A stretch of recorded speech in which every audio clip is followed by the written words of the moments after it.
शिव का स्मरण करो। पूर्णिमा के दिन चावल का एक आखा दाना जानते हो, पूरा खंडित चावल नहीं। कितना चावल? एक दाना चावल का शंकर भगवान के शिवलिंग पर समर्पित करिए। एक बेलपत्र जिसका डंडी का मुख अपनी ओर हो, जहां से चावल चढ़ाया है, उस चावल के ऊपर अपनी कामना कर रख दीजिए और चंद्रमौली भगवान का स्मरण करिए। कौन से भगवान?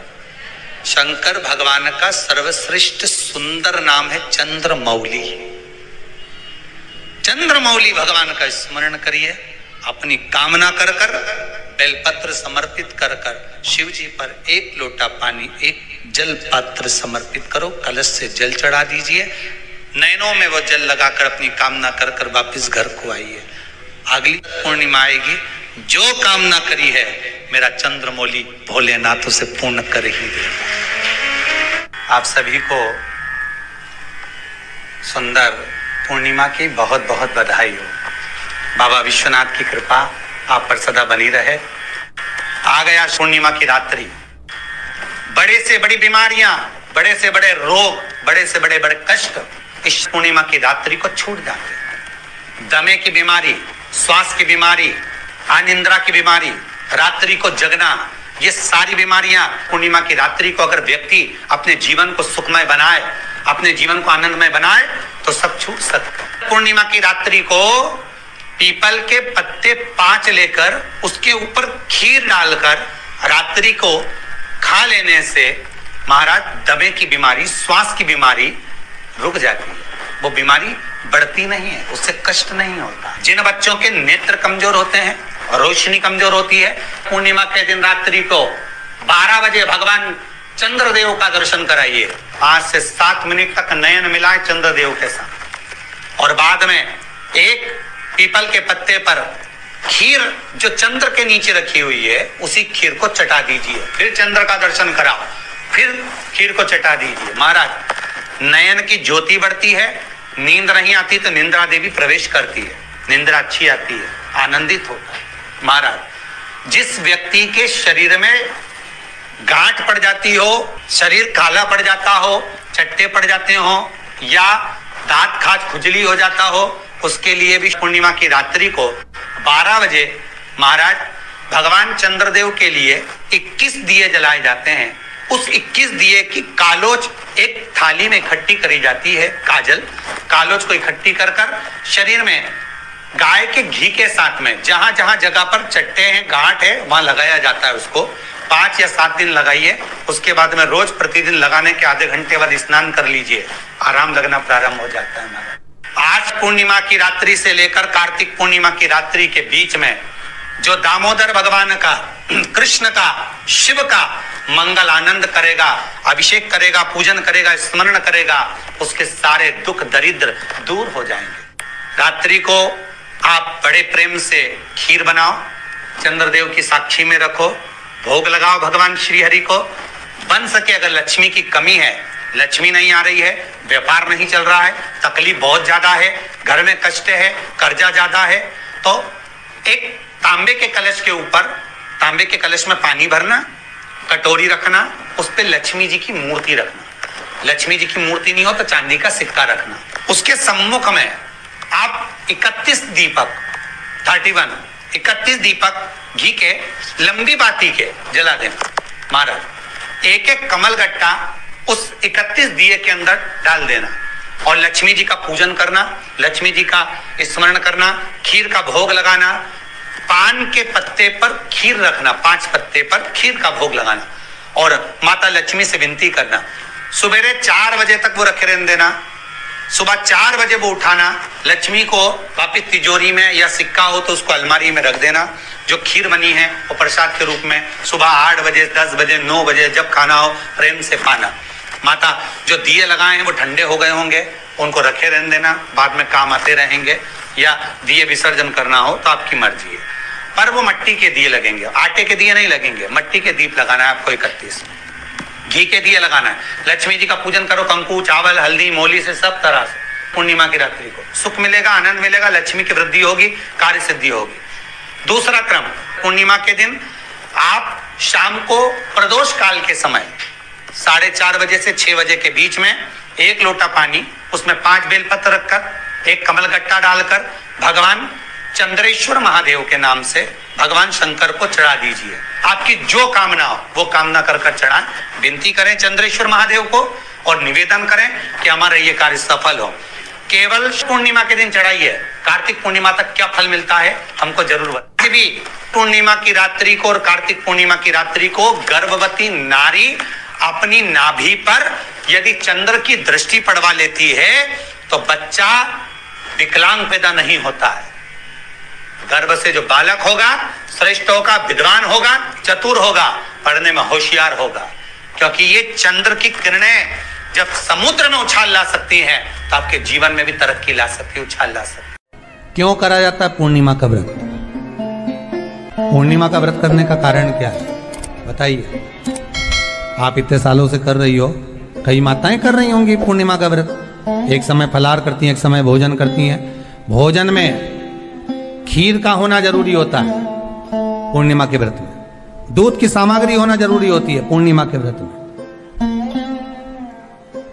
12 महीने की पूर्णिमा करो मना नहीं है। और पूर्णिमा उठाने का भी समय होता है चैत्र के महीने की जो पूर्णिमा होती है, चैत्री पूर्णिमा पहली पूर्णिमा मानी जाती है, इसलिए चैत्री पूर्णिमा को सिद्ध पूर्णिमा कहते, कार्य सिद्धात्री पूर्णिमा कहते, सिद्ध करने। मनोरथी पूर्णिमा कहते, मनोरथी पूर्णिमा। इसलिए पूर्णिमा का व्रत कहां से उठाया जाता है?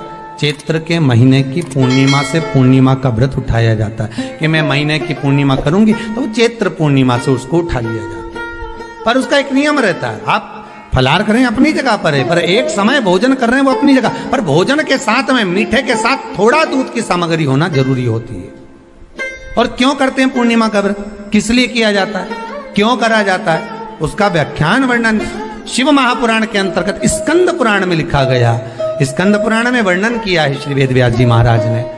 कहा ये पूर्णिमा का व्रत इसलिए किया जाता है कि व्यक्ति का जब मन गलत भ्रम में जाने लगता है, मन जब गलत जगह पर जाने लगता है, तो ये मन को गलत जगह पर ले जाने वाला कौन होता है? तो कहा ये चंद्र होता है। व्यक्ति की राशि के अंतर्गत, व्यक्ति की पत्रिका के अंतर्गत, व्यक्ति की ग्रह दशा के अंतर्गत जब चंद्र बेकार चलता है तो व्यक्ति अच्छा करते करते भी बेकार करने लग जाता है।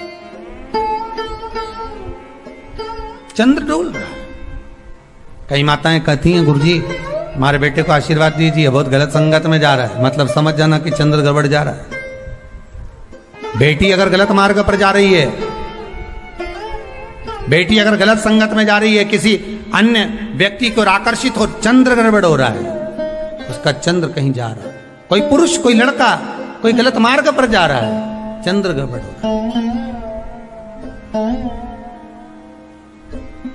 घर में जो क्लेश उत्पन्न होता है, घर में जो विवाद उत्पन्न होता है, उस विवाद को रोकने के लिए केवल चंद्र की ही, इसलिए तो पूर्णिमा घर की नारियां हमारे यहाँ हिंदू धर्म में यहां तक स्कंद पुराण में कह दिया कि प्रत्येक पुण्य आप लोग कभी आप लोगों ने सत्यनारायण जी की कथा करवाई है? जितने लोग आस्था चैनल पर कथा सुन रहे हैं, जितने लोग फेसबुक यूट्यूब पर कथा सुन रहे हैं, यूट्यूब पर कथा का श्रवण कर रहे हैं, उनने कभी सत्यनारायण की कथा करवाई होगी? तो उसमें लिखा है हर कार्तिक, हर पूर्णिमा को, हर संक्रांति को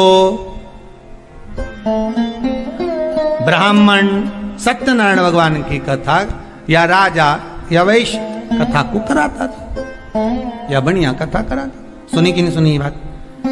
सत्यनारायण भगवान की कथा में लिखा है, स्कंद पुराण के अंतर्गत जो सत्यनारायण भगवान की कथा का स्मरण किया उसमें लिखा है प्रत्येक संक्रांति पूर्णिमा को सत्यनारायण की कथा करवाने लगा और ये योनि को प्राप्त हुआ, इस योनि से छूटा, इस योनि में गया। लिखा है, सब कुछ लिखा। अब उत्ते से समझ जाओ कि पूर्णिमा को सत्यनारायण की कथा करने का बोला, तो पूर्णिमा कोई सत्यनारायण की कथा का क्यों बोला? वैसे तो रोज कराओ सत्यनारायण जी की कथा, प्रतिदिन कराओ, मना नहीं है। आप क्या कोई विशेष फंक्शन है आप सत्यनारायण जी की कथा करवा, पर पूर्णिमा संक्रांति को और संक्रांति को पूर्णिमा को सत्यनारायण की कथा का स्मरण क्यों करवाया गया? क्योंकि पूर्णिमा के दिन अगर ये भगवान का व्रत रख लेगी, पूर्णिमा के दिन अगर ये खीर का प्रसाद बना लेगी, थोड़ा सा दूध की कोई सामग्री बना लेगी और भगवान को भोग लगा देगी, भले सत्यनारायण भगवान के भाव से बनाए, भले सत्यनारायण जी के निमित्तार्थ बना, पर अगर इसने सत्यनारायण भगवान के निमित्त से बना, पर पूर्णिमा के दिन अगर ये व्रत रखेगी, उपास रखेगी या कोई सामग्री बनाकर भगवान की पूजन कर लेगी, तो इसके घर में जो अशांति है वो शांति में बदल जाएगी। इसलिए कई घरों में आज भी सत्यनारायण भगवान की पूजन हर पूर्णिमा को करती है। माता किताब लेके बैठ जाती है, तुरंत उन्हें ऑफिस जाना, कहीं काम पे जाना, और तुरंत उसने जल्दी कलश रखा, कलश नहीं भी रखे तो भगवान की पूजन कर कुरा के ब्राह्मण देवता को बुला लेगी, ब्राह्मण नहीं आएंगे तो खुद कर लेगी, पर करती जरूर है। इतना सा आटा सेक लेगी, पंजेरी बनाई, सीरा बनाई, मिठाई रख दो, कुछ भी करेगी पर सत्यनारायण की कथा कर लेगी। उसका मन लग गया उसमें, मतलब पूर्णिमा को करना है, उसको करने से क्या होता है? शांति रहती, शीतलता रहती। जिसके घर में हर महीने की पूर्णिमा को खीर बनती हो, ध्यान दीजिएगा, बहुत सुंदर संवाद चल रहा है, बहुत ध्यान देने वाली बात है। प्रत्येक महीने की पूर्णिमा को जिसके घर में दूध की सामग्री बनती हो, दूध की सामग्री तैयार होती हो, खीर प्रसाद तैयार होता हो, उसके घर में कभी क्लेश नहीं हो सकता। चाहे सास बहू एक दूसरे के सामने वो कहे ना, वो सांप और नेवले की लड़ाई क्यों ना, फिर भी शांति हो जाती है। पर प्रत्येक महीने की पूर्णिमा होना चाहिए। ये नहीं कि तुमने एक महीने की पूर्णिमा पे बना लिया और दूसरे महीने की पूर्णिमा को गायब कर दिया। फिर किसी ने कह दिया आज चूरमा तो बन रहा है, दाल बाटी तो बन रही है चूरमे के साथ में, लड्डू बन रहे हैं, तो काय को खीर बना रही हो? तो तुमने अब वो खीर प्रसाद। महापुराण की कथा कहती है, महाराज पूर्णिमा का जो चंद्र है वो विशाल का है, और उस चंद्र की पूर्णता में हमारी अभिलाषाएं भी पूर्ण हो। आप आस्था चैनल के माध्यम से जितने लोग कथा सुन रहे हैं, फेसबुक यूट्यूब पर जितने कथा सुन रहे हैं, और कुबेरेश्वर धाम में जितने कथा सुन रहे हैं, आप में से कितने लोग हैं जो पूर्णिमा का व्रत करते हैं? जो माताएं करती हो जरा हाथ उठाइए। पूर्णिमा का व्रत जो करते हो ना आप लोग, रखिए। अब पूर्णिमा के व्रत में आपने कई बार किताब पढ़ी होगी पूर्णिमा की, या आपने व्रत किया होगा, या पूर्णिमा का व्रत आप धारण करे होगे, तो उसमें पूजन कौन से भगवान की होती है? पूर्णिमा के व्रत में किस भगवान की पूजन होती है? तो कहा पूर्णिमा के व्रत में केले के खंभ लगाकर पूर्णिमा का जो अध्यापन होता है, पूर्णिमा की जो पूजन होती है, उस पूजन में शंकर और पार्वती की पूजन की जाती, शिव और नारायण की पूजन करी जाती, शंकर और पार्वती का स्मरण किया। किसकी पूजन होती है? शिव पार्वती।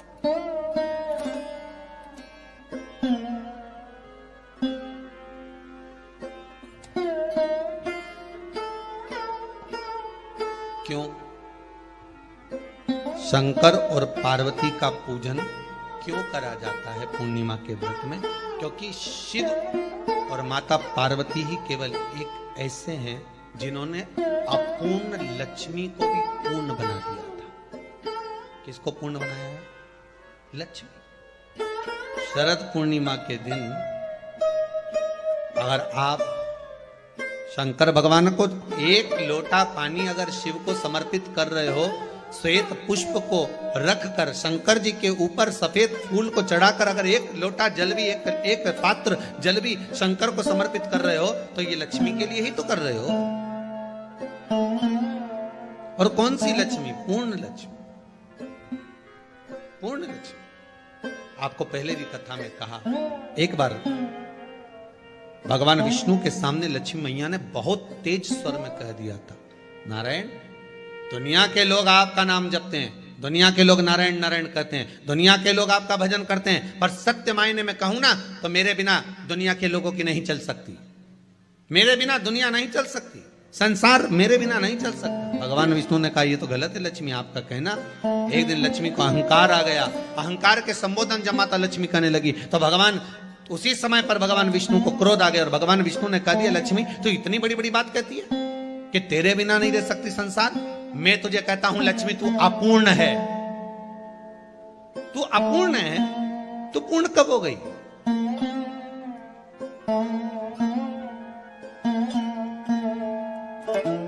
तेरी पूर्णता कहां हो गई? लक्ष्मी की आंख से आंसू बहने लगे। आज आपने मुझे अपूर्ण कहा, आपको मालूम है आप मुझे अपूर्ण कह रहे हो? आपको ये ज्ञात हो रहा है आप मुझे अपूर्ण कह रहे हो? भगवान कहते हैं हाँ लक्ष्मी मैंने तुझे अपूर्ण कहा। अपूर्णता का मतलब आप जानते हो ना? भगवान कहते हैं लक्ष्मी मैं सब जानता हूं।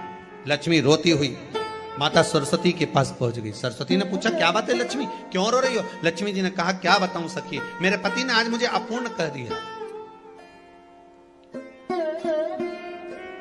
तो क्यों रो रही है तू? अपूर्ण अगर कह दिया, पति ने ही तो कहा है ना, तो क्यों रोना? चल मेरे साथ।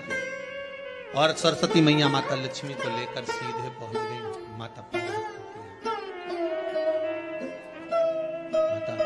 पार्वती के यहाँ। जब पहुंची माता पार्वती ने लक्ष्मी जी को देखा और सरस्वती को देखा तो पूछा कि बात क्या है, क्या हो गया ऐसा,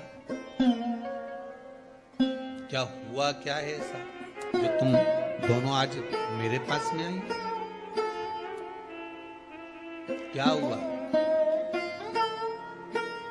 पार्वती जी कुछ बोलती, शिव जी का ध्यान माता सरस्वती की ओर और लक्ष्मी की ओर गया और भगवान शंकर जान गए कि आज भगवान नारायण ने लक्ष्मी जी को अपूर्ण कहा है। अब देखें माता पार्वती क्या कर सकती है, इसको पूर्ण बनाने के लिए करेगी क्या? क्या हुआ? माता सरस्वती जी बोली लक्ष्मी को अपूर्ण कर दिया। अपूर्ण कर दिया? हाँ, तो क्या सोचना उसके लिए, इसको मैं अभी पूर्ण बना देती हूं। माता जगत जननी पार्वती ने गोदी में विराजमान गणेश जी को उठाया और उठाकर लक्ष्मी जी की गोद में दे दिया। ले लक्ष्मी आज से तो पूर्ण हो गई, लक्ष्मी आज से तो पूर्ण। गोदी में जब तक संतान नहीं है तो नारी को लोग अपूर्ण समझते हैं, पर माता पार्वती जी ने संपूर्ण ब्रह्मांड में एक सिद्धता प्रदान कर दी कि अपने गोदी के लाल को, अपने गोदी के पुत्र को माता ने लक्ष्मी की गोद में देकर लक्ष्मी को पूर्ण बना। वो दिन कौन सा था? यही शरद पूर्णिमा का दिन था। कौन सा दिन? आवाज पकड़ हुआ। यही शरद पूर्णिमा का दिन था। शरद पूर्णिमा का दिन लक्ष्मी को पूर्ण करने का दिन।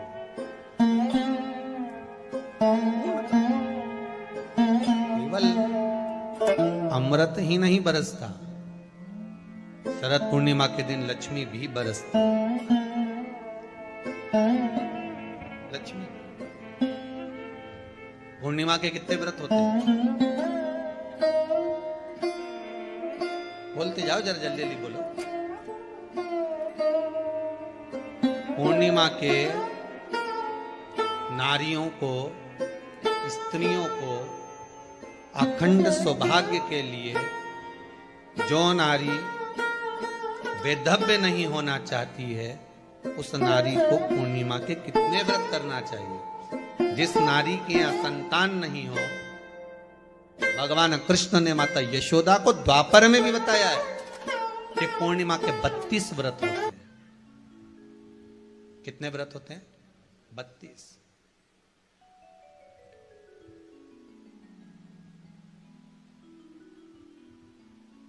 स्वयं भगवान कृष्ण यशोदा रानी को, माता यशोदा जी को भी बता रहे हैं 32 व्रत।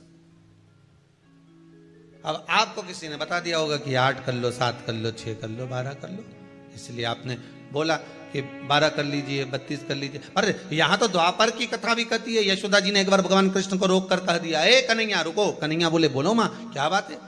कन्हैया जरा रुकिए, इधर आओ जरा। भगवान कृष्ण आए। हाँ मां बोलिए, किस जगह का प्रसंग है ये? जिस समय पर राधा रानी कुरुक्षेत्र में नंद बाबा और यशोदा जी को लेकर कुरुक्षेत्र के कुंड में, ब्रह्म सरोवर में स्नान कराने के लिए लेकर जाती है, ग्रहण का समय पर। और जब भगवान कृष्ण उस कुरुक्षेत्र के उस सरोवर में स्नान करने आते हैं, तब यशोदा जी ने अपने लाला से प्रश्न किया है, पूछा है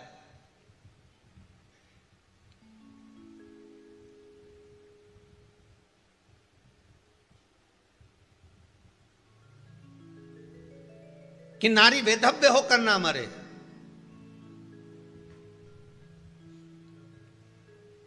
उसका पति कोई रोग से ग्रसित ना हो, उसका पुत्र किसी रोग में ना पड़े। शिव का स्मरण करो। पूर्णिमा के दिन चावल का एक आखा दाना जानते हो?